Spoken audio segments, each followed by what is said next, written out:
এসব মুখ ডেকে লাভ নেই গুরু, বহুত চালাক হয়ে গেছে। বর্তমানে ভাইরাল হয়েছে এক চাঞ্চল্যকর ঘটনা। জানা যাচ্ছে এক নারী গোপনে অন্য একজনের সঙ্গে দেখা করতে এসে শেষ পর্যন্ত নিজের স্বামীর নজরেই পড়ে যান। হোটেল থেকে বের হওয়ার সময় পুরো বিষয়টি সামনে চলে আসে, আর এরপর এলাকা জুড়ে শুরু হয় তীব্র আলোচনা। তোকে সেদিনকে মারলাম, এত মার তার সহ্য হলো না।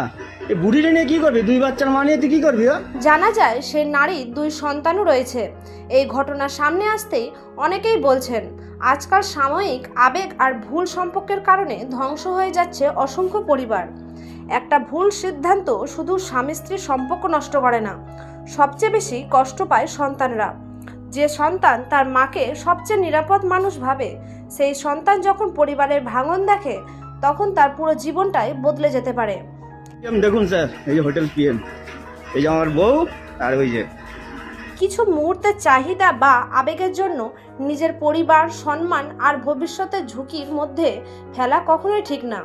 সংসারে সমস্যা থাকতেই পারে, ঝগড়া হতেই পারে, কিন্তু তার সমাধান কখনো গোপন সম্পর্ক না।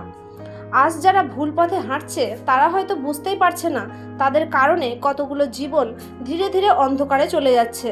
তাই সময় থাকতে সচেতন হন, নিজের পরিবারকে গুরুত্ব দিন, সন্তানদের ভবিষ্যতের কথা ভাবুন।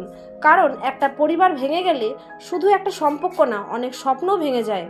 এই ঘটনাটি নিয়ে আপনার মতামত কি অবশ্যই কমেন্ট করে জানাবেন। ধন্যবাদ।